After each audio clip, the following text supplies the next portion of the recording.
பொதுவா இந்த உலகத்துல இருக்கவங்க ஒருத்தர் ஒருத்தர் போட்டி போறதுனால நான் அவங்கள விட பெஸ்ட், அவங்களுக்கு மேல போனோம். அவங்க இந்த விஷயத்த இன்னைக்கு அவங்க பக்கத்து வீட்டுல வந்து ஒரு பைக் வாங்கிட்டாங்க, புல்லட் வாங்கிட்டாங்கன்னா புல்லட்ல காஸ்ட்லி வாங்கணும். ஒரு போட்டி மனப்பான்மை இருந்துட்டே இருக்கும். அடுத்த லெவலுக்கு போகணுன்ற எண்ணம் இருந்துட்டே இருக்கும். பணமோ இல்ல பேரோ புகழோ அந்தஸ்தும் எப்பவுமே என்ன பண்ணுவோம், அடுத்த லெவலுக்கு கொண்டு போகணும்னு நினைக்கும். ஆனா நம்ம ஒரு கிறிஸ்துவர்களா நம்ம கிட்ட ஏதாவது பெட்டரா இருந்துச்சுன்னா நான் எப்படி அதை மற்றவங்களை கூட யோசிக்கிறேன்னா இல்லைன்னா எப்படி கையாளுறேன், கடவுள் பார்க்கிற பார்வையில என்னால பார்க்க முடியுதா அப்படின்னு நம்ம பார்க்கணும். கடவுளுக்காக நீங்க பிரித்தெடுக்கப்பட்டிருக்கீங்க, எனக்கு அதை யோசிக்கணும். கடவுள் உங்களை பிரிச்சு எடுத்திருக்கிறது காரணம் நீங்க முக்கியமானவங்க, உங்களுக்குள்ள தனித்தன்மை இருக்கு, உங்களுக்குன்னு ஒரு கேரக்டர் இருக்கு. பிராங்கா சொல்லணும்னா இப்ப கீதா இருக்கிறாங்கன்னா கீதா கீதா மட்டும்தான். கீதா வந்து என்ன போலியோ மற்றவங்களை போலியோ வாழ முடியாது. இந்த உலகத்துல கீதா கீதாவா தான் வாழ்வாங்க, கீதாவுக்காக நம்ம வாழ முடியாது. அப்ப எனக்காக யாரும் வாழ முடியாது, நானும் யாருக்காக வாழ முடியாது. சோ எனக்கான குவாலிட்டிய, எனக்கான ஒரு தேர்ந்தெடுப்பை தேவன் எனக்கு கொடுத்திருக்கிறார். அந்த தேர்ந்தெடுப்பை நான் புரிஞ்சுக்கும் போது அவருக்கு சேவை பண்ணுவேன். நான் எந்த இடத்துல இருக்கிறேனோ அந்த இடத்துல அவருக்கு ஊழியம் பண்ணணும். என்னுடைய பலவீனங்களுக்கு மத்தியில, என்னுடைய பூர்ணத்துக்கு மத்தியில, என்னுடைய நிறைவுக்கு மத்தியில, என்னுடைய ஒழுக்கமான வாழ்க்கைக்கு மத்தியில, சில நேரத்துல பாவ வாழ்க்கையில இருந்தாலுமே கூட நான் மனம் திரும்பி தேவனுக்கு எப்படி பிரயோஜனப்பட முடியும், எந்த விதத்துல என்னுடைய இருதயம் அவருக்காக இயங்குது அப்படின்றத நம்ம பார்க்கணும். நானு நிறைய நேரத்துல என்னை கம்பேர் பண்ணணும்னு நினைக்கும் போது ஒரு வசதியான வாய்ப்புக்குள்ள நான் என்னை கொண்டு போகணும்னு நினைப்பேன். எங்க வீட்லயே கூட நான் வந்து ஒரு செல்ஃப் சாட்டிஸ்ஃபைடு பர்சன். எனக்குன்னா எதுவுமே பெஸ்டா இருக்கணும், எனக்குன்னா வந்து அது அடுத்த கட்டத்துக்கு மேல இருக்கணும். நான் நல்லதுதான் வாங்கணும், நல்லதுதான் சாப்பிடணும் அப்படின்னு நினைக்கிற ஒரு நபர் தான். எப்பவுமே அது காஸ்ட்லியா இருக்கும்னு நினைப்பேன். ஆனா நான் வந்து ஒரு என் வீட்டுக்கு நான் ஒரு சேவை பண்ற ஒரு நபர் அப்படின்ற மனப்பான்மை ரொம்ப ரொம்ப ரேரா வரும். ஏன்னா நான் எங்க வீட்டுல அட்வான்டேஜ் எடுப்பேன். அதே தான் நம்ம கிறிஸ்துவர்களா ரொம்ப வருஷமா சீஷர்களா இருக்கும்போது தேவன் கிருபை கொடுத்தாருன்னு நம்மளுக்கு தெரிஞ்ச உடனே நம்ம என்ன பண்றோம், அந்த கிருபையை ரொம்ப அட்வான்டேஜ் எடுத்துக்கிறோம். நான் இங்க பெஸ்ட், நான் மட்டும்தான், எனக்கு மட்டும்தான், நான் இங்க என்ன பண்ண முடியும் அப்படின்ற நினைக்கிற எண்ணம் நம்ம ஒரு கிறிஸ்துவின் பார்வையில நம்மளை பார்க்கறத விட்டு பிரிக்குது. நம்ம அப்படி இல்லாம நான் இங்க எப்படி யூஸ்ஃபுல்லா இருக்க முடியும், கடவுளுக்காக நான் பிரித்தெடுக்கப்பட்டிருக்கேன், நான் என்ன பண்றேன், கடவுளுக்கு நான் திரும்ப என்ன செய்யறேன், எவ்வளவு நன்றி உள்ளவனா இருக்கிறேன், என் வாழ்க்கை வந்து எந்த அளவுக்கு கிறிஸ்துவ என்னை பிரித்ததுக்கு பாத்திரமா நான் நடக்கிறேன் அப்படின்றதுல நம்ம டிராவல் பண்ண கத்துக்கணும்.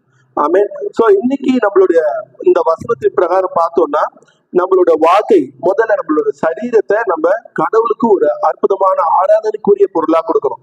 அதுல அசுத்தம் இருக்கக்கூடாது, அநீதி இருக்கக்கூடாது, பாவம் இருக்கக்கூடாது. நிறைய நேரங்கள்ல நம்மளோட சரீரத்தை நம்ம சுத்தமான தேவ ஆலயமா மெயின்டைன் பண்றது ரொம்ப கஷ்டமா இருக்கு. இன்னைக்கு சகோதரர் கம்யூனிட்டியில ஷேர் பண்ணும் போது ஒரு விஷயத்த ப்ரிப்பேர் பண்ணும்போது நான் இப்படி இருக்கக்கூடாதுன்னு நினைச்சா நிறைய கெட்ட விஷயங்கள் நமக்குள்ள இருக்கிறது நம்மளால யோசிக்க முடியும். நம்ம ஒரு அனலைசேஷனுக்கு வரணும், என் இருதயம் எவ்வளவு பாலா கிடக்கு. நம்ம பாவம்னா வெறும் கைகளால செய்யற காரியங்களோ நம்ம ஈடுபடுற விஷயம் மாத்திரம் இல்ல, என்ன தளவுல நான் தேவனை போல யோசிக்கிறேனான்றதையும் நம்ம யோசிக்கிறோம். எண்ணங்கள்ல நம்ம நிறைய நேரத்துல கடவுளுக்கு ஒரு உகந்த ஆராதனை செய்யறோமா, காலையில ஜப நேரத்துல நம்ம துதிக்கிறோம் தேவனை இல்லையா, எவ்வளவோ மகிமைப்படுத்தணும்னு நினைக்கிறோம், நிறைய நல்ல விஷயங்களை கடவுளை பத்தி ஜபம் பண்றோம் சொல்றோம். ஆனா கொஞ்ச நேரத்திலேயே நம்மளோட ஜபம் வீணா போயிடும். வீட்டுல ஏதோ ஒரு கசப்பு வரும்போது, வீட்டுல ஏதோ ஒரு ட்ரபிள் ஆகும்போது, இல்ல நம்மளை யாரோ கஷ்டப்படுத்தும் போது, ஏதோ நம்மளுக்கு பிடிக்காத விஷயம் நடக்கும்போது அதே வாயால நம்ம தூஷிப்போம், அதே வாயால திட்டுவோம், அதே வாயால முறுமுறுப்போம், அதே வாயால புறம் கூறுவோம், அதே வாயால ஒருத்தரை சபிப்போம். நம்மளால ஒரு பரிசுத்தமான தேவாலயத்தை பரிசுத்தமாவே தேவன் கிட்ட கொடுக்க முடியல. நம்ம என்ன பண்றோம்னா தேவன் நம்மள இந்த உலகத்துல இருந்து அவருக்காக பிரிச்சாருன்னு நினைக்கிறதுக்கு பதிலா தேவனத்துல இருந்து நம்மளை கஷ்டப்படுத்துற காரியங்கள் வரும்போது நம்மளை பிரிச்சுக்கிறோம். இப்ப கடவுள் இல்ல, இப்போ கடவுளுக்கு தெரியாது இல்ல, அப்படிதான் நம்ம நடந்துக்கும். வாயில சொல்ல மாட்டோம், ஒருவேளை கடவுள் கூட தெரியும் சொல்றோம், ஆனா நம்ம என்ன பண்ணுவோம், எதுவுமே கடவுள் கண்ணுக்கு தெரியாத மாதிரி நம்ம நடந்துக்கிறோம். முக்கியமா நம்ம பாவத்துல ஈடுபடும் பொழுது தேவனுக்கு விரோதமான எண்ணங்களும் சிந்தனையும் செயலும் நம்மளோட வாழ்க்கையில வரும்போது நம்மள பாவத்தினால கடவுள்கிட்ட இருந்து பிரிச்சு எடுத்துக்கிறோம். நம்ம யோசிக்கிறோம், ஒரு கிறிஸ்துவரா நான் எப்பவுமே உலகத்துல இருந்து பிரிக்கப்பட்டு தேவனுக்காக இருக்கிறேனே தவிர பாவத்தினால பிரிக்கப்பட்டு தேவனை விட்டு தூரமா இல்லை. இன்னைக்கு தேவன் உங்களுக்கு எனக்கு அந்த கிருபையை கொடுத்திருக்கிறார். ரெண்டாவது விஷயம், செப்பரேட்டட் ஃப்ரம் சின், நம்ம பாவத்துல இருந்து பிரிக்கப்பட்டவர்களா இருக்கிறோம். ஓகே, 2 கொரிந்தியர் புத்தகம் 7வது அதிகாரம் வசனம் 11 வாசிக்கலாம்.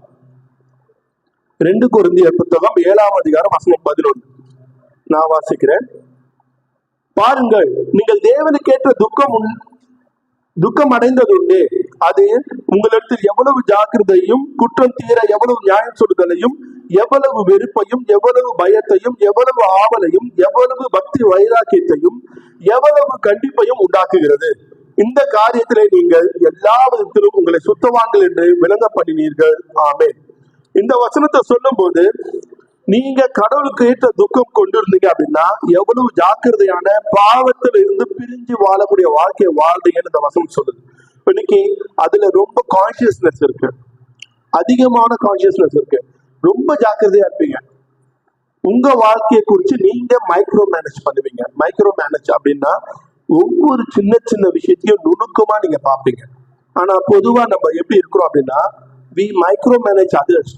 மற்றவங்களோட பாவத்தையோ, மற்றவங்களோட வாழ்க்கையோ, மற்றவங்களுடைய தனித்தன்மையோ நம்ம என்ன பண்ணுவோம்னா லென்ஸ் வச்சு பார்ப்போம், கூர்மையா பார்ப்போம். அவங்க பார்க்கிற பார்வை, அவங்க பேசுற வார்த்தை, அவங்களோட வாழ்க்கை முறை, அவங்கள ஒவ்வொன்றா நுணுக்கமா நம்ம பார்த்துட்டு இருப்போம். ஏன்னா நம்மளுக்கு ஏதாவது குறை கண்டுபிடிக்கணும்.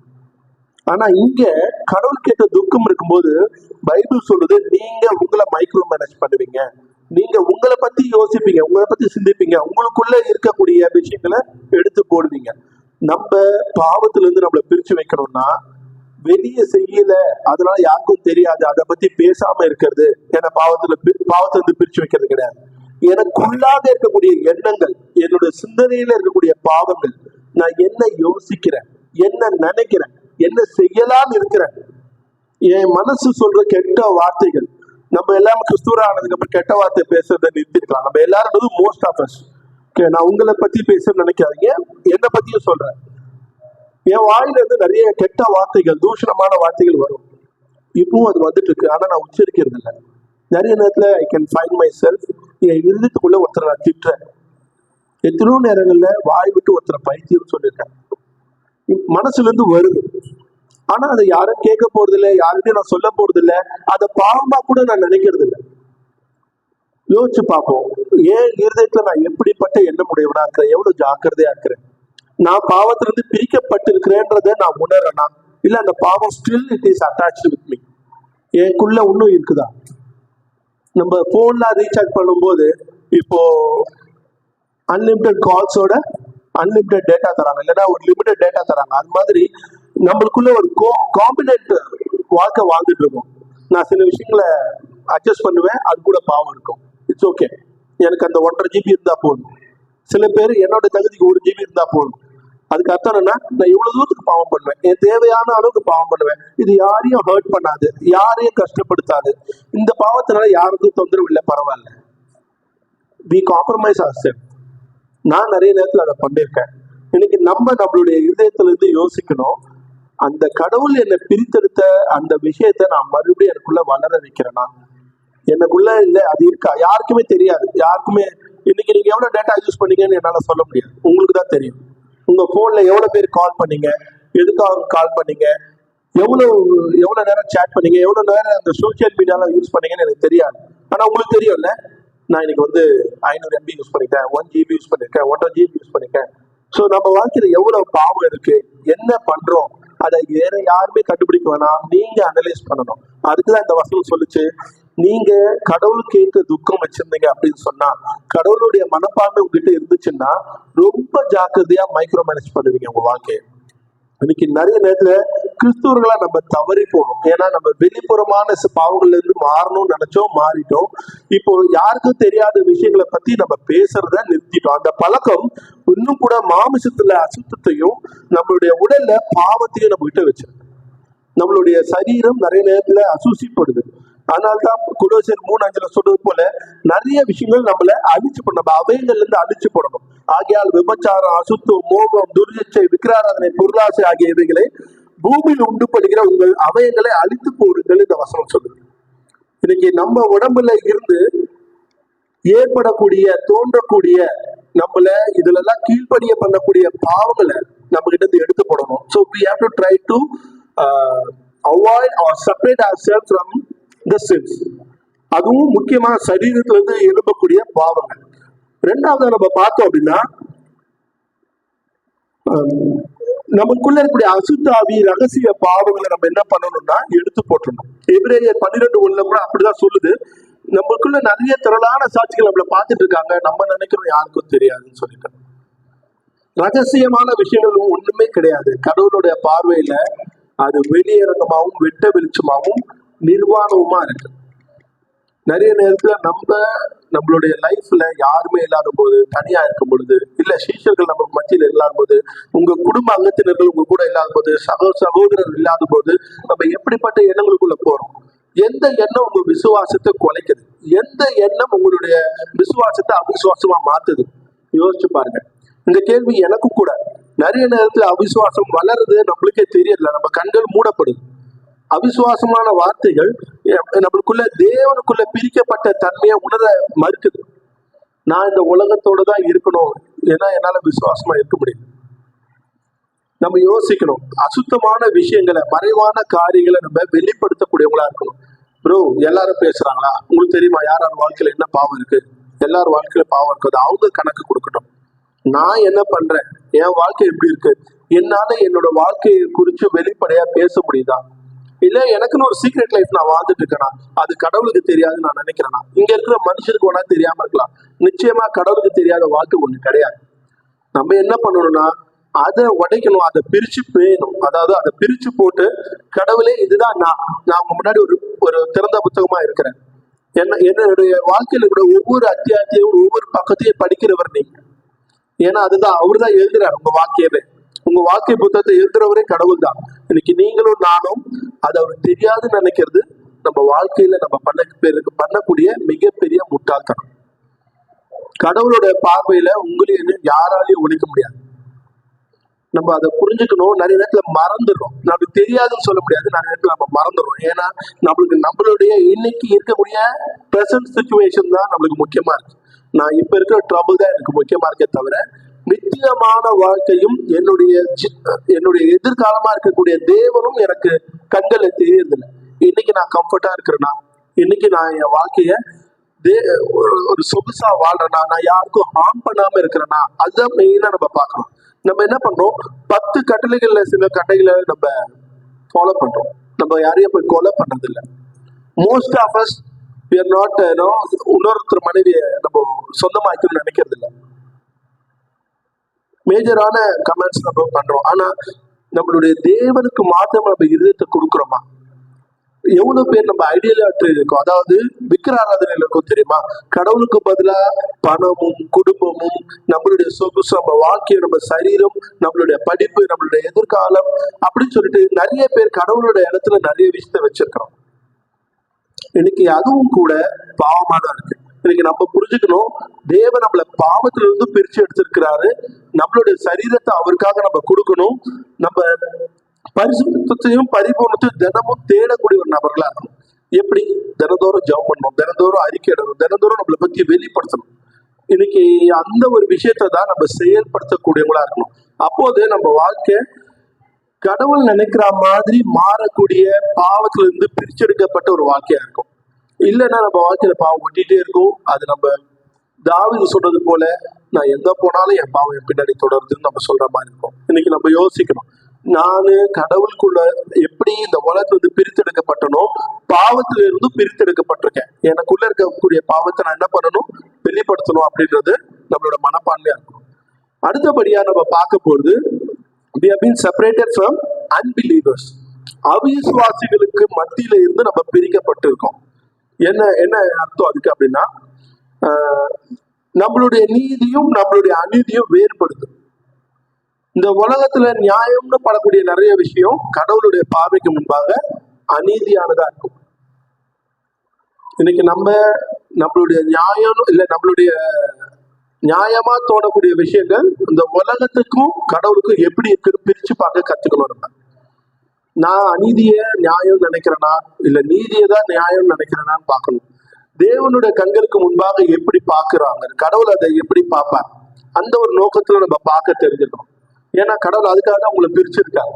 அவங்க கூட இருந்து அந்த ஒரு கூட்டத்துல இருந்து நான் கடவுளை குறை சொல்றதுக்காக இல்லை, அவரு பக்கத்துல இருந்து உலகம் எப்படி இருக்கு, நான் ஏன் அது மாதிரி இருக்கணும்ன்ற ஒரு எண்ணத்தை நம்ம தெரிஞ்சுக்கணும். நம்மளுக்குள்ள ஒற்றுமையையும் இருளையும் பிரித்து பார்க்கிற ஒரு தன்மை தெரியணும். ஏன்னா வேத வசனம் சொல்றது போல அவிசுவாசிகளுக்கும் நம்மளுக்கு என்ன வித்தியாசம் அப்படின்னா, நம்மளால வெறும் ஒரு இருளை பார்க்கக்கூடிய தன்மை நம்மளுக்கு இல்ல இருக்கு. நம்ம எத்தனை பேர், நிறைய மக்கள் இந்த உலகத்துல கஷ்டப்படும் போது, அவங்க பாவத்துல இருக்கும்போது, இவங்க எல்லாம் பாவக்கட்டுல இருக்கிறாங்க, இவங்களுக்காக ஜெபம் பண்ணோம், அவங்க விடுதலையாலும் ஜெபம் பண்ணியிருப்போம். நம்மளுக்கு நிறைய பேர் ஜெபம் பண்ணியிருப்போம். நிறைய பேருக்கு இயேசு சொந்தமா இல்லாத போது நம்ம நிறைய பேர் என்ன பண்ணிருக்கிறோம், அவங்க கடவுளை ஏத்துக்கணும், கிறிஸ்துக்குள்ள வரணும், அவங்க வேதம் வாசிக்கணும் அப்படின்னு நம்ம சொல்லியிருப்போம். இன்னைக்கு அந்த ஒரு வித்தியாசத்தை நம்ம தெரிய கத்து வச்சிருக்கணும். இருளுக்கும் வேற்றுமைக்கும் இருக்கக்கூடிய அந்த வித்தியாசம் நமக்கு தெரியணும். இருட்டான வாழ்க்கையை நம்ம நோக்கி போக கூடாது. இன்னைக்கு நான் ஒரு வெளிச்சத்துல இருக்கிறேன்றத உணரவும் தெரியவும் இருக்கணும். நான் எங்க நிக்கிறேன்றது எனக்கு தெரிஞ்சிருக்கணும். என்னோட வாழ்க்கை எங்க இருக்குன்றத நம்மளுக்கு தெரிஞ்சிருக்கணும். நம்பிக்கையும் அவநம்பிக்கையும் வேறுபடுத்தக்கூடிய மனப்பான்மை நம்மளுக்கு தெரியணும். கடவுள் நம்மள அவிசுவாசத்திலிருந்து பிரிச்சுட்டாருன்னு சொல்லும் போது, என்னுடைய நம்பிக்கையும் அவநம்பிக்கையும் எது அப்படின்றத நம்ம பிரிச்சு பார்க்க தெரிஞ்சு வச்சுக்கிறோம். நான் உண்மையிலேயே கடவுளை நம்புறேன்னா, எப்பெல்லாம் நான் கடவுளை நம்புறேன், இல்ல எப்பெல்லாம் நான் அவிசுவாசமா அவநம்பிக்கைக்குள்ள போறேன், என்னோட தேவைகள் சந்திக்கப்படாத போது, என் சரீரம் பலவீனம் அடையும் போது, என்னோட வீட்டுல ஒரு சோகம் நடக்கும் போது, இல்லைன்னா நான் நினைச்ச மாதிரி கடவுள் என்னால துதிக்க முடியாத பொழுது, பவுல் சொல்றாரு இல்லையா, நான் விரும்பாத காரியத்தை செய்யறேன், எனக்குள்ள ஒரு பாவம் இருக்கு, என்னை அது நடத்துது, அப்போ அவரு எந்த பாவம் செய்யறதுல நான் முடிச்சிடுறேன் அப்படின்னு சொல்லும் போது, அவருடைய அவநம்பிக்கை அவர் நடத்துறதுனால அவர் அவநம்பிக்கையில இருக்கிறாரா நம்பிக்கையில இருக்கிறாரான்னு ஒரு குழப்பம் வரும்போது, அவர் எங்க இருக்கிறாருன்னு புரிஞ்சுக்கிட்டார். இன்னைக்கு நம்ம வாழ்க்கையில எங்க இருக்கிறோம், என்னுடைய வாழ்க்கை உண்மையிலேயே நம்பிக்கையின் பாதையில போதா அப்படின்றத நம்ம தெரிஞ்சிருக்கணும். நம்ம தினந்தோறும் ஜெபம் பண்றோம், தினந்தோறும் பைபிள் படிக்கிறோம், நான் விசுவாசிக்கிறேன். ஆனா வாழ்க்கை முறையில நம்ம ஜெபம் பண்றதுக்கு விரோதமாகவும் வேதம் சொல்றதுக்கு விரோதமாகவும் நடந்தா என்ன பிரயோஜனம்? பைபிள் படிச்சு என்ன பிரயோஜனம்? 1 hour 2 hour ஜெபம் பண்ணி என்ன பிரயோஜனம்? என் வாழ்க்கையும் என் ஜெபமும் என் வாழ்க்கையும் என்னுடைய வேத வாசிப்பும் ஒத்து போகுதா? நான் 100% வேதத்தின் அடிப்படையில நடக்கிறேன்னா என்னால ஒருத்தரை ஆதாயப்படுத்திக்க முடியுதா? என்னால ஒருத்தரோட சமாதானமா இருக்க முடியுதா? என்னால ஒருத்தரை நல்ல வார்த்தைகள்ல பேச முடியுதா? ஒருத்தரோட வாழ்க்கையை பார்த்து நான் சந்தோஷம் அடைகிறேன்னா? வேற்றுமையான விஷயங்களை குறிச்சுட்டு நம்ம தெரிஞ்சு வச்சுக்கணும். இல்ல உலகத்தார பார்க்கும்போது நான் பொறாமப்படுறேன்னா, கஷ்டப்படுறேன்னா, நான் ஏன் அவங்க போல இல்லை அப்படின்றத நம்ம தெரிஞ்சு வச்சுக்கணும். சபைகளுக்கும் சிலை வழிபாட்டுக்கும் இருக்கக்கூடிய வித்தியாசம் நம்மளுக்கு தெரிஞ்சிருக்கணும். நான் சொன்னது போல கிறிஸ்துவர்கள் வெற்றி பெறதுக்கு ஒரே ஒரு விஷயம் என்னன்னா, இயேசு கிறிஸ்து மட்டும்தான் விசுவாசமான ஒரு தேவன். நம்ம நிறைய நேரத்துல சிலை வழிபாட்டுக்குள்ள போயிடும். எப்படின்னா, நம்ம போய் ஒரு சுருவத்தை வணங்குறது இல்லை, அதுக்கு பதிலா தேவனுக்கு மாறான விஷயங்களை அந்த இடத்துல நம்ம வைக்கிறோம். கிறிஸ்துவர்கள் நம்ம அந்த ஒரு மனப்பான்மையிலிருந்து மாறக்கூடியவங்களா, கடவுளை தெரிந்து கொள்ளக்கூடியவங்களா இருக்கணும். இன்னைக்கு நீங்க நானும் எல்லாருமே மாற வேண்டிய விஷயங்கள் என்ன அப்படின்னா, என்ன கடவுள் எதுக்காக பிரித்து எடுத்திருக்கிறான்றத மறுபடியும் நான் யோசிக்கிற ஒரு மனப்பான்மைக்கு போகணும். என்ன கடவுள் பிரிச்சு எடுத்திருக்காருன்றத நான் நம்புறேன். ஆனா எதுக்காக பிரிச்சு எடுத்திருக்காரு, எந்த இடத்துல என்ன வச்சிருக்காரு, எந்த இடத்துல அவரு என்ன நடத்தணும்னு நினைக்கிறார், பிரயோஜனப்படுத்தணும்னு நினைக்கிறார். 4வதான விஷயம், இறுதியான விஷயம், இதை நம்ம படிச்சு முடிச்சிடலாம். We have been separated with Christ. அதாவது கிறிஸ்துவுடனே கூட நீங்களும் நானும் பிரித்தெடுக்கப்பட்டிருக்கோம். ஓகே, முதலாவது நம்ம பார்த்தோம், நம்ம தேவனுக்காக பிரித்தெடுக்கப்பட்டிருக்கோம். 2வது பாவத்திலிருந்து பிரித்தெடுக்கப்பட்டிருக்கோம். 3வது நம்ம அவிசுவாசிகளிடத்திலிருந்து பிரித்தெடுக்கப்பட்டிருக்கோம். இப்போ நம்ம கிறிஸ்துவோட கூட பிரித்தெடுக்கப்பட்டிருக்கோம். நம்ம எபிரேயர் புத்தகம் 13வது அதிகாரம் வசனங்கள் 12 வாசிக்கலாம். எபிரேயர் புத்தகம் 13வது அதிகாரம் வசனம் 12.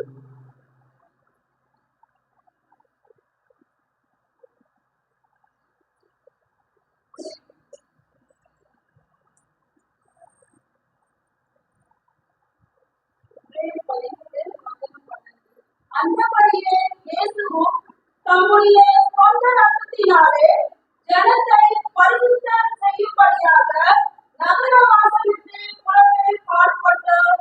ஆமென்.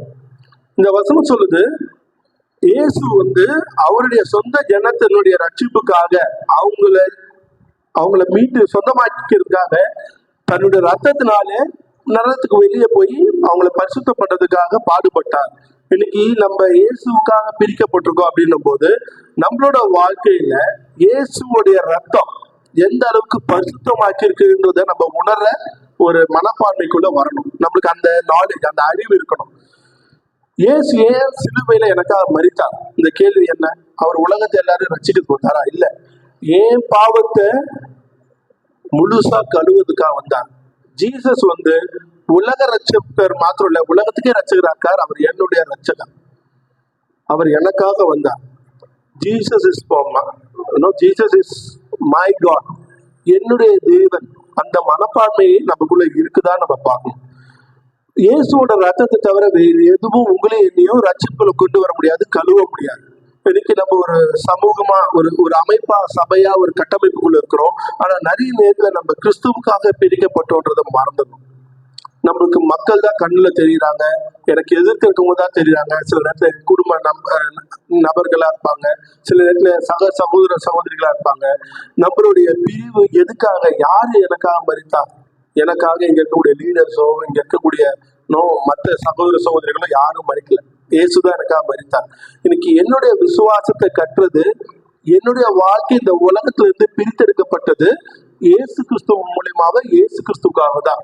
இன்னைக்கு நான் வாழ வேண்டியதும் அவரை பிரியப்படுத்தவும் அவருக்காகவும் தான். நான் யாருக்கு நன்றி அறிதலா இருக்கணும்?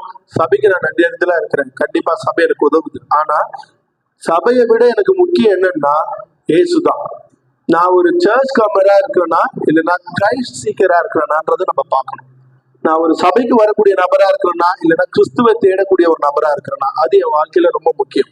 இன்னைக்கு நான் கிறிஸ்துவை விட்டுட்டு வெறும் சர்ச்சுக்கு வர்றது மட்டும் என்னுடைய ஹேபிட்டா இருந்துச்சு அப்படின்னா லாங் லாஸ்டிங் என்னால ஒரு ஐக்கியத்துக்குள்ள இருக்க முடியாது. ஏன்னா என்னோட நோக்கமும் என்னுடைய பாதையும் மாறி போறதுக்கு 100% வாய்ப்புகள் இருக்கு. இன்னைக்கு என்னுடைய போக்கஸ் இங்க வர, அந்த ஹாலுக்கு வர, இங்க கூடிய சர்மன் கேட்கிறேன், சகோதரி சகோதரிகள் ஐக்கியத்தை பாக்குறேன். ஆனா அவங்களெல்லாம் விட கிறிஸ்து எனக்காக மரித்தார். இயேசுவுக்காக நான் அழைக்கப்பட்டிருக்கேன்றதுதான் என்னுடைய முதல் பிரதானமான நோக்கமா இருக்கும். ஆமென். ஓகே, ஸோ நான் நம்புறேன் நீங்க புரிஞ்சுக்க முடியுதுன்னு சொல்லிட்டு. இன்னைக்கு நீங்க, நான், எல்லாருமே பிரித்தெடுக்கப்பட்டதனுடைய நோக்கம் நம்ம இந்த உலகத்தை விட வித்தியாசமானவங்கன்றத உணர்றதுக்காக தான். நம்ம இந்த உலகத்துக்கு ஒத்த வேஷம் தரிக்க கூடாது, உலகத்தோட கூட சேர்ந்து ஓடணும், பிரயாணம் பண்ணணும்னு நினைக்க கூடாது, உலகத்தோட போட்டி போடக்கூடாது. உலகம் நம்மளுக்கு எதிராளி கிடையாது, இல்ல உலகம் நம்மளுடைய இலக்கோ நோக்கமோ குறிக்கோளோ கிடையாது. இந்த உலகத்தை நான் ஜெயிச்சிருவேன்னு சொல்லிக்கிறதுக்கு நம்மளுடைய இலக்கு, நம்மளுடைய நோக்கம், நம்ம சேர வேண்டிய இடம் இயேசு கிறிஸ்து, தேவன், பரலோகம், நித்திய ஜீவன், பரிசுத்த வாழ்க்கை. உண்மையாகவே நம்ம ஆவியினால நடத்தப்படக்கூடிய ஒரு வாழ்க்கை தான் நம்மளுடைய இலக்கா இருக்கு. இன்னைக்கு நம்ம யோசிக்கணும், கடவுள் என் வாழ்க்கையை இங்கிருந்து பிரிச்சிருக்கிறாரு. நம்ம ஒவ்வொருத்தரும் ஒரு நாள்ல தேர்ந்தெடுக்கப்பட்டிருப்போம், ஞானஸ்தானம் பெற்றிருப்போம், தேவனுடைய பரிசுத்தாவியோட வரத்தை பெற்றிருப்போம். அந்த நாள் நீங்க கடவுளுக்காக வாழணும்னு எடுக்கப்பட்ட நாள் தானே தவிர இந்த உலகத்துக்காக கிடையாது. இன்னைக்கு நம்ம அதை முடிவு செய்யும் போது, அதை தீர்மானம் செஞ்சோம் அப்படின்னா நிச்சயமாகவே நம்மளோட வாழ்க்கை இந்த உலகத்துல இருந்து பிரித்தெடுக்கப்பட்டதனுடைய நோக்கத்தை நம்மளால ஃபுல்ஃபில் பண்ண முடியும். நம்மளால ஒரு சக்சஸ்ஃபுல்லான கிறிஸ்டியனா இல்ல, டிசைபிளா வாழ முடியும். அதாவது இயேசுவுக்கு நம்பிக்கையான, விசுவாசமான, உண்மையான, நன்றியான ஒரு சிஷ்யரா வாழ முடியும். இன்னைக்கு நம்ம அதை கடைபிடிப்போம். நிச்சயம் தேவன் நம்மளை ஆசீர்வதிப்பார். நம்மளுடைய தேர்ந்தெடுப்பு, நம்மளுடைய பிரித்தெடுப்புக்கு நம்ம ஒரு பாத்திரவான்களா வாழ்வோம்னு நான் நம்புறேன். ஆமென். தேங்க்யூ.